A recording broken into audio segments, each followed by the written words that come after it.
Caitlin Clark's rookie season in the WNBA was supposed to be a groundbreaking moment for the league. Coming off a national championship game, she entered the pros with enormous expectations. But while Clark was adjusting to the league's physicality, something else was happening, something bigger. The officiating in the WNBA was a serious problem, and her rookie season became the battleground where this controversy ignited. In this video, I'm about to show you footage that will completely change how you view her struggles in the league. From questionable technicals to missed calls on clear contact, the pattern is disturbing. And it matters. No matter how much Indiana's front office improves the team, nothing will truly change if the officiating stays the same. The problem with WNBA officiating. We know the Indiana Fever front office did everything in their power to build a winning team around Caitlin Clark, bringing in the right players, making coaching changes, and aiming for a playoff run. But none of that will matter if referees refuse to call the game fairly. A prime example: the Dejounte Carrington situation. Remember when she poked Caitlin Clark in the eye? No foul. No review. Nothing. That's when I started to wonder, how many times did the refs drop the ball when it came to Caitlin Clark? Have you ever watched a game and felt like the refs were targeting a single player? That's exactly what happened to Clark last season. And I've got the receipts to prove it. Clark's impact on the WNBA and the officiating shift. When Caitlin Clark entered the league, WNBA viewership skyrocketed. Ratings went through the roof. The league was getting unprecedented attention. But while everyone was watching Clark, something strange was happening.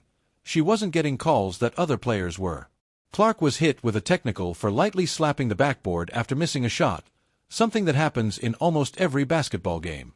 Meanwhile, defenders were allowed to clothesline her without consequences. One of the most egregious examples happened on June 13th against Seattle. Clark made a routine dribble move, and suddenly, the whistle blew for an offensive foul. Commentators were baffled. "I'm not seeing the foul there," one said as the replay showed minimal contact. How was that an offensive foul? This wasn't an isolated incident. It was a pattern. Watching her season felt like seeing a biased umpire in a rigged game. Reviewing the footage makes it impossible to ignore. Caitlin Clark was officiated differently. The double standard. Aya Wilson and Brianna Stewart made identical moves to Clark's and got favorable calls. But when Clark did the same, she was hit with a foul. Defenders quickly figured out they could get away with extra contact, bumping her on drives, invading her landing space on jumpers, and hand-checking her constantly, all without consequences. Clark's usage rate and aggressive playing style should have resulted in far more free throw attempts. Instead, she averaged just 3.7 free throws per game, an absurdly low number. Similar rookies in past seasons got to the line nearly twice as often.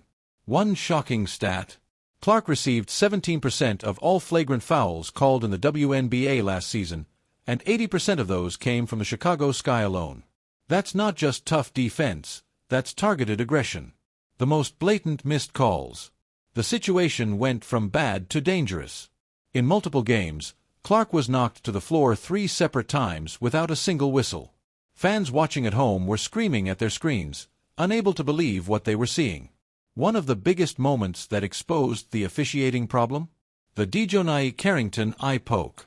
Clark comes off a screen, dribbles back to her right, and as she tries to pass to Aaliyah Boston, Carrington jumps up and smacks her in the face. Clark goes down. The refs. Silent. No foul, no review, no nothing. Meanwhile, in that same quarter, another player was called for barely grazing an opponent's arm. The double standard was undeniable. Even former WNBA officials have spoken out about it. One former referee stated that the officiating standard for Clark was noticeably different compared to other players. That's not just fan speculation, that's from someone who knows the rulebook inside and out. The smoking gun, the Bonner push, and the technical foul. Then there was the DeWanna Bonner incident. Clark went up for a three-pointer. Bonner clearly pushed her mid-air, entering her landing space, making contact. This should have been an automatic foul, a fundamental rule in basketball meant to protect players from dangerous falls. But what did the refs do? Nothing. Yet, minutes later, Clark was given a technical foul for lightly hitting the backboard after missing a shot. The ref told her it was disrespectful to the game of basketball. Are you kidding me? What does it say about the sport when this gets punished, but getting shoved mid-air does not? The impact on the WNBA and Clark's future. Clark's experience wasn't just about her struggles.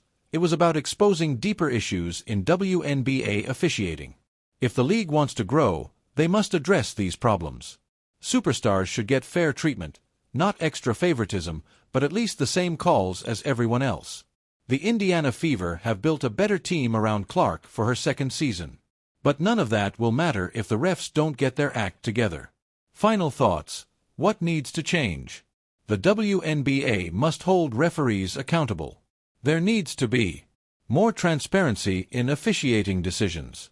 Clearer standards applied consistently across all players. A system for reviewing egregious missed calls. So I ask you, what should the WNBA do to fix this problem? Will the league finally align its officiating with the brilliance on the court, or will this pattern persist? The future of Caitlin Clark, the Fever, and the entire WNBA depends on getting this right. Let's talk about it in the comments.